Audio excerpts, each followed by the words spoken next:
ان اللہ بے شک اللہ اور اس کے فرشتے پڑھ رہے ہیں، تم پڑھو۔ اپنا اللہ نے بتا دیا کہ ہم پڑھ رہے ہیں، تم پڑھو۔ قرآن منبر پہ لے آؤ، آیت میں کہیں لکھا ہے کہ کب سے پڑھ رہا ہے؟ مجھے آیت کا وہ ٹکڑا دکھاؤ، یہاں پہ اللہ نے کہاں لکھا ہے کہ میں تب سے پڑھ رہا ہوں؟ بس یہ لکھا میں پڑھ رہا ہوں، کب سے؟ جب سے میں ہوں۔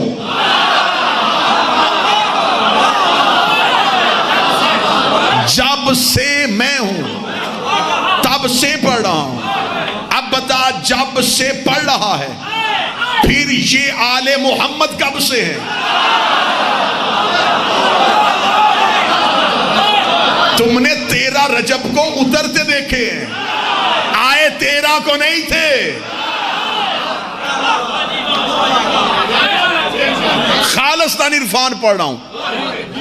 آج کے دور کی اہم ضرورت کے خالصتاً سچا عقیدہ پڑھا جائے۔ خدا کہہ رہا میں پڑھ رہا ہوں، کب سے؟ جب سے میں ہوں۔ اس کا مطلب آل محمد تب سے ہیں، جب سے وہ ہے۔ ایک بندے نے میرے شہنشاہ سے سوال کیا، چھٹے تاجدار ولایت سے سوال کیا، اس نے کہا مولا اللہم صلی اللہ محمد، آپ کب سے ہیں؟ فرمایا جب سے وہ ہے۔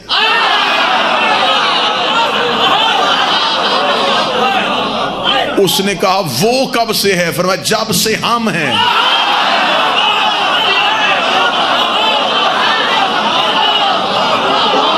مولا وہ تب سے ہے جب سے آپ تب سے ہیں جب سے وہ اللہ، آپ اللہ نہیں، تو پھر آپ میں اس میں فرق کہاں سے آئے؟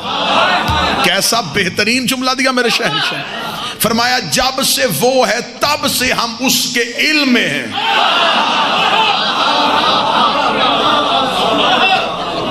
ہم اس کے علم میں تھے، وہ ذات ہے، ہم اس کا علم ہے، وہ عین ذات ہے، ہم علم ذات ہے، اس سے علم کبھی جدا ہوا ہی نہیں۔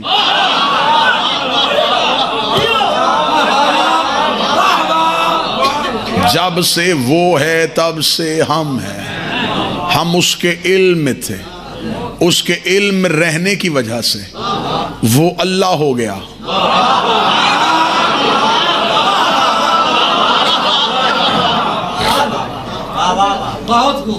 جب اس نے ہمیں خود سے علیحدہ کیا، اس نے اپنے پاس ارادہ رکھا، وجود نہیں، ہمیں وجود دیا، ارادہ نہیں۔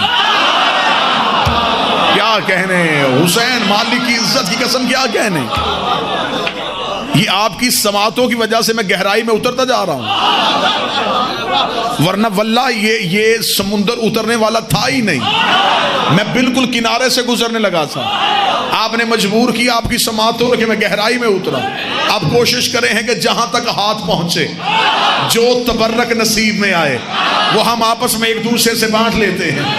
فرمایا ہم اس کے علم میں تھے، جب اس نے ہمیں جدا کیا، اس کے پاس ارادہ رہ گیا، اس نے ہمیں وجود دے دیا۔ اب اس کے پاس ارادہ ہے، وجود نہیں، وہ جسم میں نہیں، صرف ارادہ، بس ارادہ، فقط ارادہ۔ اس نے ہمیں علیحدہ کیا، اب ہمارے پاس وجود ہے، ذاتی ارادہ کوئی نہیں۔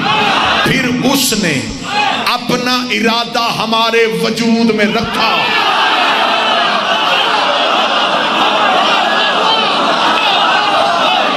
اس نے اپنا ارادہ منزل تسلیم پہ لے کے جانے لگا، منزل تسلیم پہ۔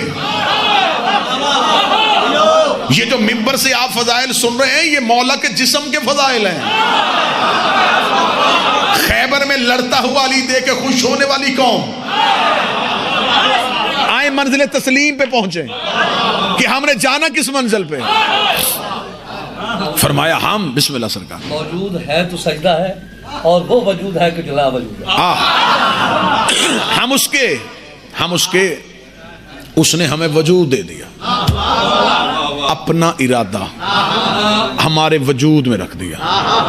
جب اس نے اپنا ارادہ ہمارے وجود میں رکھا، اب جب ہم بولے، ہم نہیں بولے،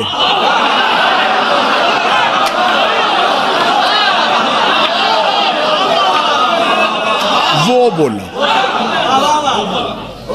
ہم راضی ہوئے، ہم نہیں ہوئے، وہ۔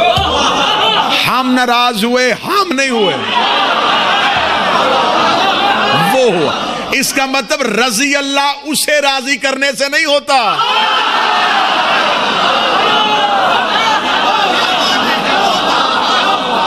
انہیں راضی کرنے سے۔ وہ ہم میں کہیں آ گیا، ہم وجود میں آ گئے۔ جب ہم وجود میں آئے، پھر ہم نے زمانے میں آ کے کہو وہ ہے۔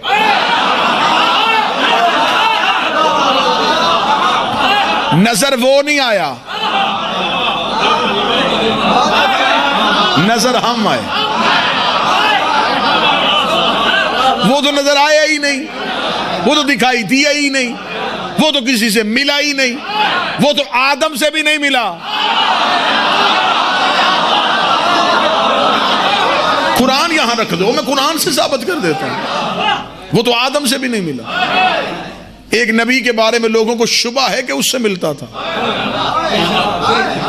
جسے حضرت موسیٰ کہتے ہیں، اس سے بھی ملتا نہیں تھا۔ وہ لقاء اللہ نہیں تھا، ملاقات کرنے والا نہیں تھا کہ اللہ سے ملاقات کرتا تھا، وہ کلیم اللہ تھا، باتیں کرتا تھا۔ وہ صرف اللہ کا لہجہ سنتا تھا۔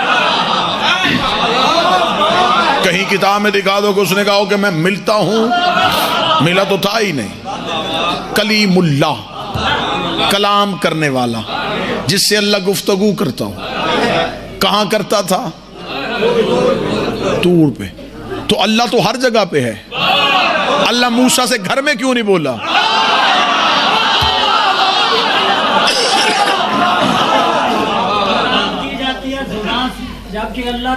جی بسم اللہ، آپ تشریف رکھیں گے۔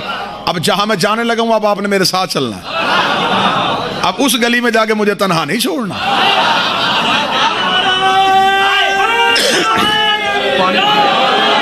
وہ گفتگو کرتا تھا، توجہ میری طرف، توجہ رکھیں۔ کیا کرتا تھا حضور؟ گفتگو، اللہ سے باتیں کرتا تھا۔ کہاں کرتا تھا؟ کوہ طور پہ جا کے۔ یہاں پہ اگر آ کے غیر مسلم آپ سے سوال کر لے کہ اس کا مطلب ہے کہ آپ کا اللہ طور پہ رہتا تھا، وہ موسیٰ کے گھر جا کے باتیں نہیں کرتا تھا، تو اس کا مطلب ہے کہ معاذ اللہ وہ محدود تھا۔ تو جو محدود ہو جائے وہ اللہ ہوتا ہی نہیں۔ تو پھر وہ طور پہ کیوں بلاتا تھا؟ گفتگو ہی کرنی تھی، گھر بیٹھ کے کر لیتا، طور پہ بلایا۔ آؤ قرآن کے پیچھے چلے۔ کہاں جاتا تھا؟ قرآن کہتا وادی مقدس میں۔ کیا ہوتا تھا؟ فرمایا وہاں حکم آتا تھا نلین اتار، شانوں کو جھکا، احترام کے ساتھ آ کے کھڑا ہو جاتا۔ پھر علماء تفاسیر لکھتے ہیں کہ ایک شجر سے آواز آتی تھی، موسیٰ اپنا سوال کرتا، شجر سے جواب آتا۔ اس کا مطلب ہے کہ مولویوں نے نتیجہ نکالا کہ اللہ شجر سے بولا۔ ٹھیک۔ اب میرا ماتمی کا یہاں پہ ایک سوال ہے، طالب علم کا یہاں سوال ہے کہ اگر اللہ شجر میں یعنی درخت میں بولتا تھا تو اس کا مطلب ہم سمجھیں کہ اللہ اس شجر میں حلول ہو گیا، اس میں سما گیا، اور جو کسی مخصوص چیز میں سما جائے، ہاں صاحب وہ اللہ ہی نہیں۔ تو اگر بابا ظہور اللہ نے شجر ہی میں سمانا تھا تو اللہ موسیٰ میں کیوں نہیں سمایا؟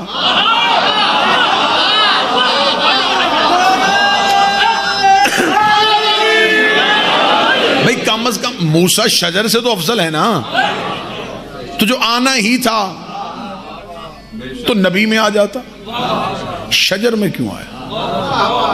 اب تعداد تھوڑی رہتی جائے گی، جہاں جہاں بڑھتے چلے جائیں گے۔ میں چرخ چہارم کی سیر پہ جانا چاہتا ہوں. میں چاہتا ہوں کہ کوئی اونچی اڑان بھری جائے. اس کا مطلب ہے کہ موسیٰ سے گفتگو ہوتی تھی شجر پہ. یار ایک مفسر نے لکھا درخت سے بولتا تھا، درخت سے بولتا تھا. میں بھی زمانہ طالب علمی سے لے کے زمانہ منبر تک میں بھی اسی سوچ میں گم رہا کہ کوئی مخصوص درخت تھا جس سے اللہ بولتا تھا. لیکن کسی مفسر نے آگے یہ نہیں لکھا کہ وہ بیری کا درخت تھا، وہ کیکر کا درخت تھا، وہ شیشم کا درخت تھا، وہ کس چیز کا درخت تھا. میں تو سوچتا رہا کاش ہمیں مولوی وہ درخت کا نام بتا دیتے، ہم اس درخت کو گھروں پہ لگاتے، اپنے مریضوں کو اس کے پتے کھلاتے، اپنے گھر میں اسے برکت کے لیے لگاتے کہ یہ ہے وہ بابرکت درخت جس سے اللہ بولا تھا. لیکن کسی نے نہیں بتایا کہ وہ کون سا درخت تھا. ہر ایک نے کہا شجر سے بولا، شجر سے بولا، شجر سے بولا. میں نے بھی سمجھا کہ شاید حضرت موسیٰ کے دور میں کوئی شجر تھا اور بعد میں اللہ نے اٹھا لیا تھا. لیکن جب میں پہلی بار نجف گیا، میں نے اپنے شہنشاہ کی دہلیز پہ سجدہ کیا، میں نے زیارت کی کتاب اٹھائی، اس میں ایک جملہ آیا السلام علیکہ یا شجرۃ النداء، اے بولنے والے شجر تجھ پہ ہمارا سلام.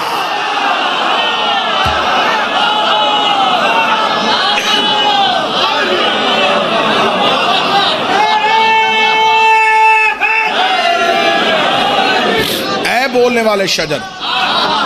بسم اللہ.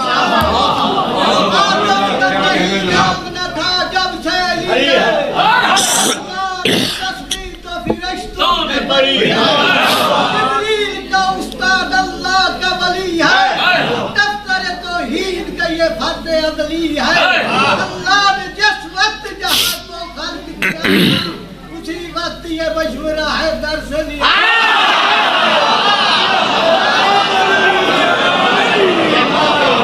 مشورہ نہیں لیا تھا، ان کے پسینے سے خلق کیا تھا.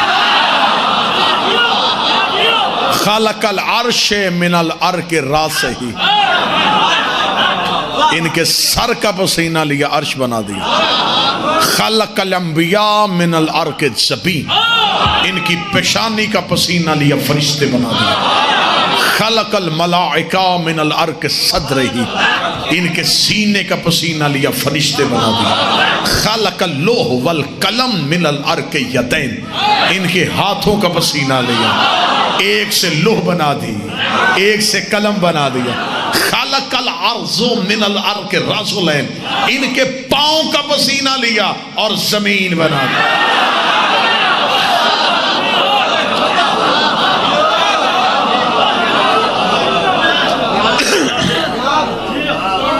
خدا نے اپنا ارادہ ان کے وجود میں رکھ دیا، کیونکہ وہ بھی لامحدود تھا، یہ بھی لامحدود تھے. وہ بھی بے مثل تھا، یہ بھی بے مثل تھے. وہ بھی باکمال تھا، یہ بھی باکمال. جب وہ ان میں آ گیا، اب اس نے کہا مجھے علیحدہ اپنا منوانے کی ضرورت ہی نہیں. انہوں نے اسے پہچنوایا ہی ایسا. آپ کو سمجھ میں نہیں آئے گی میں کیسے گھوم کے واپس درود پہ آنے لگا. اگر کوئی بندہ کہے کہ وہ اللہ جو ہے وہ ان میں رہ کے نظر کیوں نہیں آیا، میں ابھی مثال، میں ابھی اس بندے کے سامنے اس سے پوچھتا ہوں، میں اس سے پوچھوں گا کہ تو بتا تو کہاں ہے.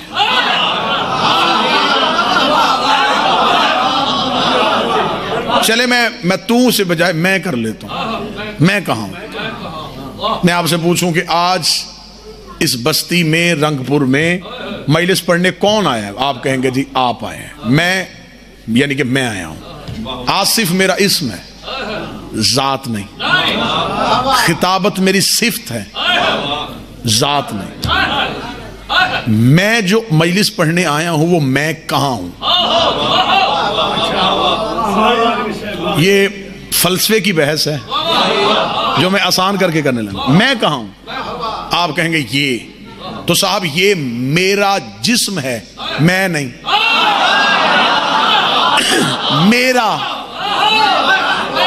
میرا علیحدہ جسم ہے، میرا جسم. وہ جس کا جسم ہے وہ کہاں ہے؟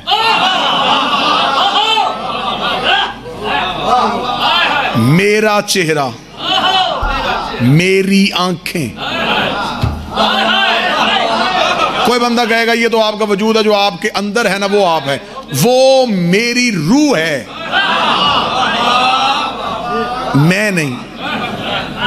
تو جب اللہ نے مجھے خلق کر کے مجھے اپنے ہی اندر گم کر دیا ہے،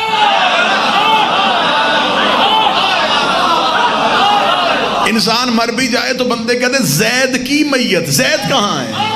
وہ جس کا وجود ہے وہ کہاں ہے؟ وہ جس کا چہرہ ہے وہ کہاں ہے؟ تو خدا نے تمہیں آل محمد سمجھانے کے لیے تمہیں تمہاری ذات کے اندر گم کر کے خدا نے بتایا کہ تمہارے اندر میں نے گم کر دیا ہے۔ اب کوئی تم تک پہنچنا چاہے وہ تمہارے وجود کو پائے گا، کوئی تمہیں دیکھنا چاہے وہ تمہارا چہرہ پائے گا۔ خدا نے کہا بس یہی میری مثال ہے، مجھے ڈھونڈنے کی کوشش نہ کرنا، پہلے دیکھو میرا چہرہ کہاں ہے، میری آنکھیں کہاں۔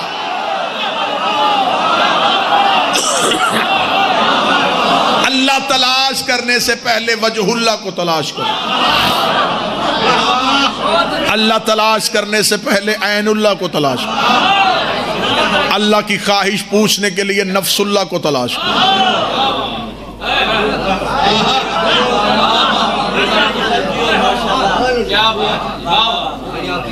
وہ ابھی تک قائم کیسے ہے تو کسی قائم کو تلاش کرو۔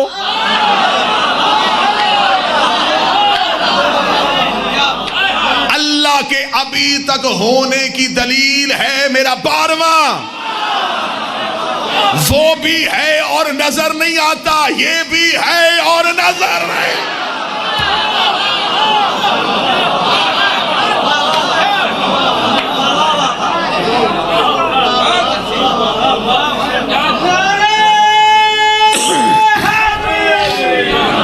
اس کی بادشاہت کا اقرار کرنے کے لیے اس کی بادشاہت کو تسلیم کرنا ضروری ہے۔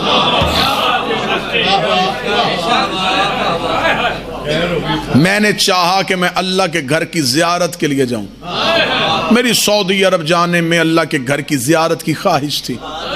میں پاکستان سے اٹھا اور میں سیدھا چلا گیا ایئرپورٹ پہ، میں نے کہا جی میں سعودی عرب جانا چاہتا ہوں، ٹکٹ میرے پاس ہے، مجھے جہاز میں بٹھاؤ۔ بٹھا دیں گے ایسے؟ وہ کہیں گے جناب آپ یہ بتائیں آپ کے پاس ہم سعودیہ جانے کا ویزا ہے؟ میں نے کہا یہ ویزا کہاں سے ملے گا؟ سعودی عرب کے بادشاہ سے؟ انہوں نے کہا نہیں، اس بادشاہ نے اپنا ایک نمائندہ تمہارے ملک میں بٹھایا۔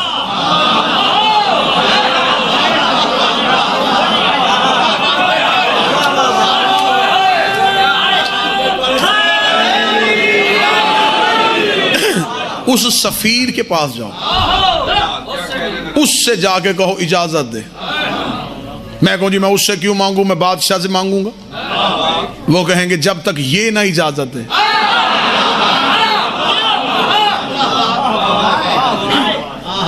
اس کی اجازت ہوتی نہیں، اسے اس نے با اختیار کر کے بھیجا ہے، یہ بھیجے گا تو جاؤ گے، نہیں بھیجے گا تو نہیں جاؤ گے۔ بندے آئے تھے مصلی پہ اللہ کو راضی کرنے، اللہ نے کہا میں نے تمہاری دنیا میں اپنا ایک نمائندہ بھیجا ہوا ہے۔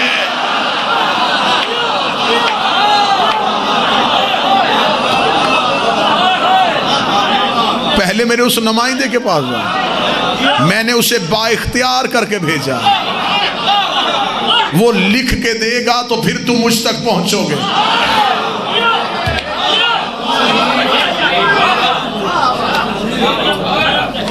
اب ہم نے چاہنا تھا اللہ کو راضی کرنا، اللہ نے کہا پہلے انہیں راضی کرو۔ ہم ان کے پاس آئے، اس نے کہا اس سے راضی کرو۔ ہم اسی کشمکش میں تھے کہ ہم نے کہا میرے مالک تیری عبادت کرنا چاہتے ہیں۔ اس نے کہا میری عبادت کرنا چاہتے ہو تو انہیں راضی کیا ہے؟ میرے مالک گئے تھے، انہوں نے کہا ہے کہ تجھے جھکو۔ خدا نے کہا بس پھر ٹھیک ہے، اگر تم انہیں کے پاس گئے اور انہوں نے میرے پاس بھیجا ہے تو پھر میری نماز پہ ان پہ درود پڑھے بغیر اٹھ کے نہ آنا۔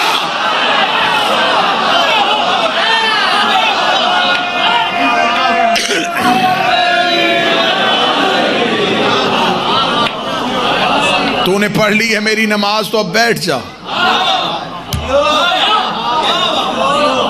میرے 8ویں شہنشاہ مامون کے دربار میں تھے، ایک عربی بدو آیا، اس نے امام کو بیٹھے دیکھا، امام کے چہرے کی ہیبت اور جلالت دیکھی، آ کے مامون کے کان میں کہنے لگا یہ کون ہے؟ اس نے کان میں کہا، امام کی آواز ہے ادھر آ بتاؤں میں کون ہوں، ادھر آ۔ اس سے کیا پوچھ رہا ہے؟ بدو ڈر گیا کہ میں نے کان میں بات کی تھی۔ میرے شہنشاہ کے سامنے آ کے کھڑا ہوا، امام نے فرمایا میں تمہیں بتاتا ہوں میں کون۔ امام نے فرمایا اللہ کو مانتا ہے؟ کہنے لگا مانتا ہوں۔ فرمایا میں نے منوایا ہے۔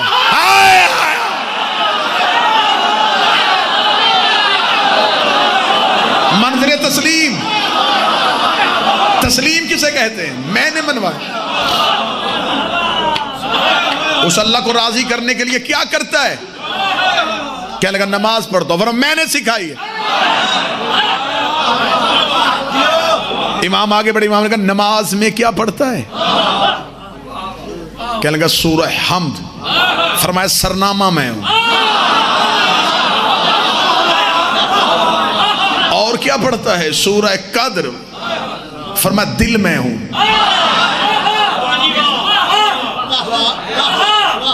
وہ قرآن کی ایک ایک سورت پڑھتا گیا، ہم بتاتے رہے اس کا دل ہم ہے، اس کی وجہ ہم ہے، اس کا سرنامہ ہم ہے۔ امام نے فرمایا جب تھک جاتا ہے تو عبادت کی آخر میں کیا کرتا ہے؟ اس نے کہا اس پہ درود پڑھتا ہوں۔ اتنا کہنا تھا، امام کے چہرے کی رنگت ہی بدل گئی۔ امام نے فرمایا اِنَّ يُصَلِّيَ الصَّلَاةَ إِلَّا بِوَجْهِكَ الْفَسَقَتْ، اگر تو مجھے چھوڑ کے اس کی نماز پڑھے تو اللہ تیری نماز تیرے چہرے پہ مار ہے۔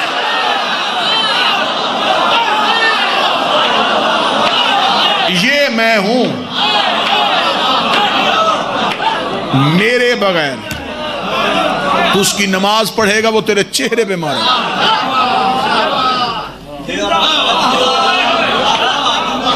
ہم بھیجتے ہیں اس کی طرف، وہ موڑتا ہے ہماری طرف۔ اس آنے جانے کو درود کہتے ہیں۔ کوئی تو بندہ بیٹھا ہوگا جسے لفظ کی قدر ہوگی۔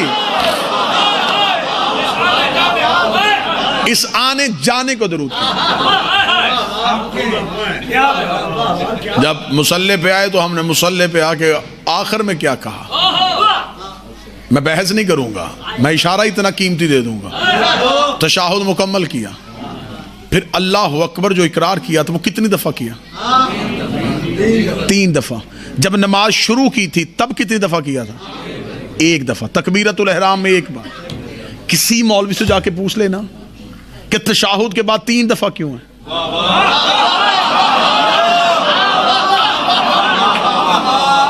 خدا نے کہا تھا میں عبادت تب قبول کروں گا اگر انہیں تسلیم کرو گے۔ بات کہاں گھوم کے آ گئی، آپ کی سوچوں کو بھی نہیں پتا ہوگا۔ خدا نے کہا بھاگے ہو میرے مصلی پہ، مجھے مانا تم نے ان کی وجہ سے، میں نظر نہیں آیا، انہوں نے بتایا تھا کہ میں ہوں، انہوں نے تمہیں میرے پاس بھیج دیا، بھاگے ہو مصلی پہ، اب تم نے کرنا اسے تسلیم۔ بتاؤ کسے تسلیم کرتے ہو؟ ہم نے کہا تجھے بھی مانا، تیرے رسول کو بھی مانا، تیرے علی کو بھی مانا۔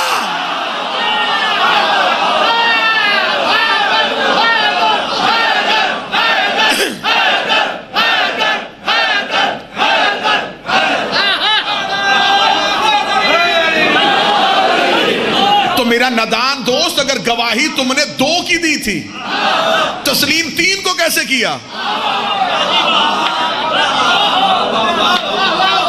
اگر تیری گواہی اشہد ان محمد رسول اللہ کے بعد چپ ہو گئی تھی، پھر ہاتھ بھی 2 دفعہ اٹھاتا، صرف تجھے ماننا، تیرے رسول کو ماننا، دیکھا جائے گا علی کے لیے۔ تسلیم 3 کو کیا، گواہی 2 کی کیسے دے دی؟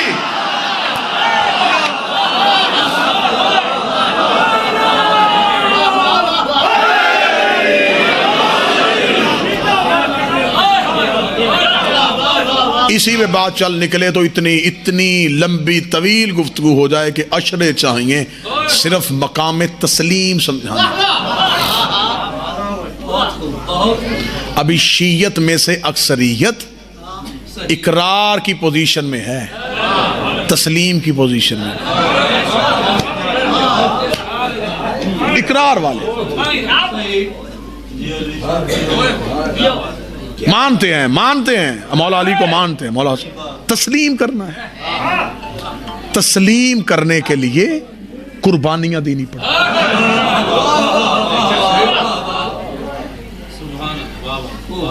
ابو لہب نے مصطفیٰ کو ماننا تھا، ابو طالب نے تسلیم کیا تھا۔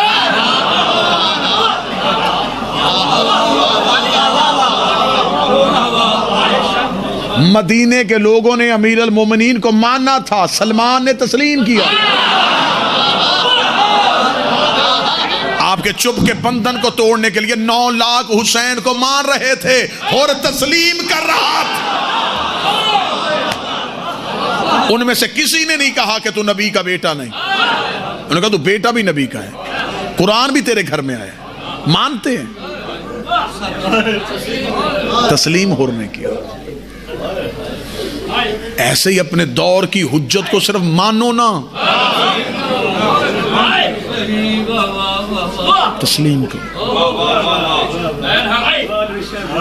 ہم پوری دنیا میں سیدہ کا مقدمہ کس بات پہ لڑ رہے ہیں کہ دربار خلافت میں سیدہ کو تسلیم نہیں کیا گیا۔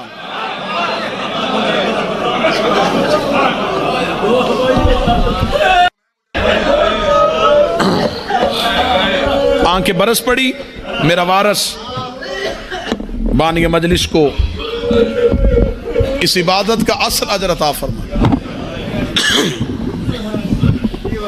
مجلس میں آنا داد و تحسین نہیں، حصول معرفت معصومین ہے، تحصیل معرفت کا نام مجلس شبیر ہے۔ جیسے آئے تھے ویسے ہی چلے گئے تو سمجھو مجلس میں کچھ نہیں ملا۔ عرفان کے دریچے کھل گئے، کوئی معرفت کا باب کھلا، سجدہ کرنے کا لطف دوبالا ہوا تو سمجھو کہ مجلس کا فائدہ نصیب ہے۔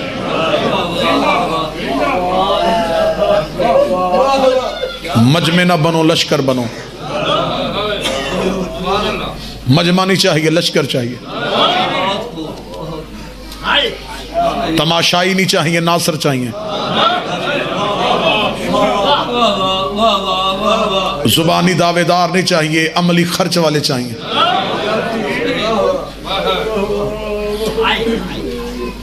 یہی تو ہماری لڑائی ہے کہ ہماری کسی بھی حجت کو تسلیم نہیں کیا گیا۔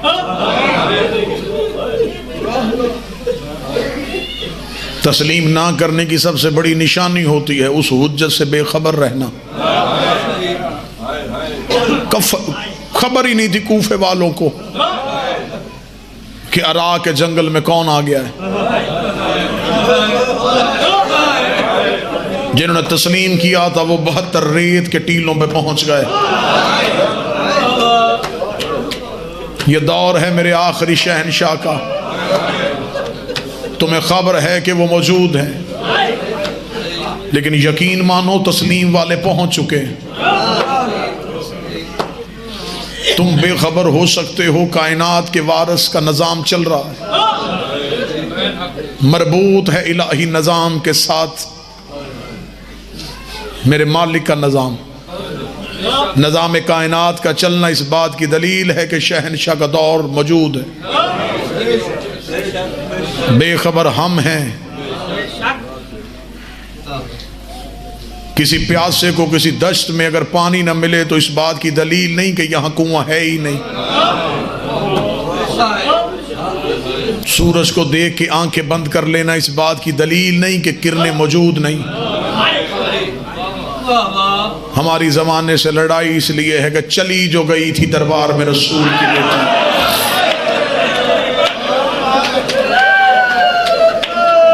ایک بار حاکم کہہ دیتا بی بی ہمیں یہ چاہیے، کریمہ ماں کی کریمہ بیٹی تھی، سخی باپ کی سخی بیٹی تھی، دربار میں کھڑی جگیر دے کے آ جاتی، بجائے سیدہ سے مانگنے کے یہ پوچھا جا رہا ہے تیرے پاس کوئی گواہ ہے؟ گواہ اس سے مانگے گئے جو مباہلے میں توحید کی گواہ بن کے گئی تھی۔ گواہ اس سے مانگے گئے جو مباہلے میں رسالت کی گواہ بن کے گئی تھی.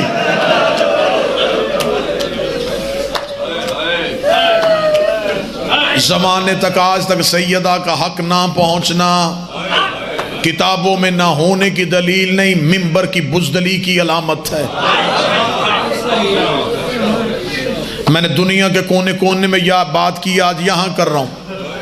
ہم نے شہنشاہ حسین کا قتل اتنا پڑھا کہ آج لوگ ہمارے سامنے ڈرتے یزید کا نام نہیں لیتے. جیسے حسین کا قتل پڑھا تھا ایسے سیدہ کا قتل بھی پڑھتے. رسول کے بیٹے کا قاتل بتایا، رسول کی بیٹی کا قاتل نہیں بتایا. یہی غربت ہے امیر اور سیدہ کی. مولا کے فضائل چھپائے گئے، بی بی کے مصائب چھپائے گئے. فضیلت علی زمانے کو نہیں بتائی، غربت سیدہ نہیں بتائی. ڈر ڈر کے بندوں نے سیدہ پڑھا، ڈر ڈر کے بندوں نے پڑھی بی بی کی. میں اس سانس پہ لعنت کرتا ہوں جس سانس میں نبی کی بیٹی کی وکالت نہ ہو. مر تو جانا ہے، سانسوں کا اعتبار کوئی نہیں. کتنی اچھی وہ موت ہو جو زہرا کی وکالت میں گزر جائے. سادات و غیر سادات سے معافی مانگ کے جملہ پڑھنے لگا ہوں. چلی گئی دربار میں واپس ہٹی، بال سفید اور کمر جھک گئی. صرف تمہارے ڈر سے یہاں تک پڑھ کے چھوڑ دیتے ہیں. اس سے اگلا جملہ نہ تم برداشت کر سکتے ہو، نہ منبر سے پڑھا گیا.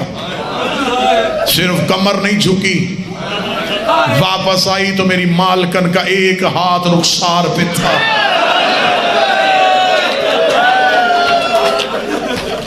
کتنی زخمی تھی قرآن کی مالکن، پڑھا ہی نہیں گیا. منبر سے ایک دعا کر کے آپ سے آمین کہلوا کے میں منبر چھوڑوں. اولاد چھوٹی ہو تو کسی کی ماں نہ مر جائے. اولاد چھوٹی ہو باپ مر جائے ماں بچے پال لیتی ہے. اولاد چھوٹی ہو ماں مر جائے باپ سے اولاد نہیں پالی جاتی. پھر رشتہ دار خواتین آتی ہیں، کوئی کہتی یہ بچہ مجھے دے دے، کوئی کہتی یہ بچہ مجھے دے دے. باپ سے چھوٹی اولاد پالی نہیں جاتی. تو ہائے کہہ یا تو رو سکے. سیدہ کے جانے کے بعد امیر المومنین قبر رسول پہ آئے، رو کے کہتے اٹھ نبیوں کا نبی علی تجھے اپنی غربت سنائے. مجھے بتا میں کہاں جاؤں، میں مسجد میں جاؤں میرے بیٹے روتے ہیں، میں گھر جاؤں میری شہزادیاں روتی ہیں. مجھے بتا میں بیٹوں کو چپ کرواؤں یا بیٹیوں کو چپ کرواؤں. مجھے بتا میں اپنے شہزادوں کو چپ کرواؤں یا شہزادیوں کو چپ کرواؤں. سادات و غیر سادات آخری جملہ پڑھ کے میں منبر چھوڑنے لگا. کوئی گھر ایسا نہیں جس گھر نے موت نہ دیکھی ہو. کوئی صحن ایسا نہیں جہاں سے ملک الموت کا گزر نہ ہوا. آپ نے اپنی آنکھوں سے دیکھا ہوگا. اللہ نہ کرے اولاد چھوٹی ہو ماں مر جائے. رشتہ دار خواتین آتی ہیں، وہ بچوں کو سنبھال لیتی ہیں. کوئی بچوں کو پہلانے کے لیے گھر سے نکل جاتا ہے، کوئی کسی ہمسائے کے گھر لے کے بیٹھ جاتا ہے. بچوں کو خبر ہی نہیں ہوتی کہ ہماری کائنات اجڑ گئی ہے. اس گھر میں قیامت تب آتی ہے جب ماں کے دفنانے کے بعد پہلی رات آتی ہے. پھر وہی بچے جو سارا دن بہل جاتے ہیں وہ رو رو کے پوچھتے ہیں ہماری اماں کہاں ہے. کوئی بتاؤ ہماری ماں کہاں ہے، ہمیں نیند آ رہی ہے. کوئی بچہ کہتا ہے میں کھاؤں گا تو ماں کے ہاتھ سے کھاؤں گا. تو رو سکے یا ماتم کر سکے. تدفین سیدہ کے بعد علی نماز شب کے لیے مصلی بچھایا. شہزادی فضہ کی آواز آئی یا علی مصلی چھوڑیے، چراغ روشن کیجئے. علی نے چراغ روشن کیا. آواز آئی وہ مٹیوں پہ تیری بیٹیاں سو گئی، دو دروازے پہ تیرا حسن کھڑا ہے. میں پورا گھر تلاش کر آئی ہوں، مجھے کربلا کا نواب کہیں نہیں مل رہا، حسین کا بنانا تھا، علی نے تلوار نکالی، علی مدینے کی گلیوں میں دوڑے، ادھر میرے شہنشاہ بی بی کی قبر پہ گئے، حسین ماں کی قبر پہ منہ رکھ کے رو کے کہہ رہے تھے اماں مجھے نیند نہیں آ رہی، اماں ایک بار گھر آ جا، اماں میری حویلی اجڑ گئی۔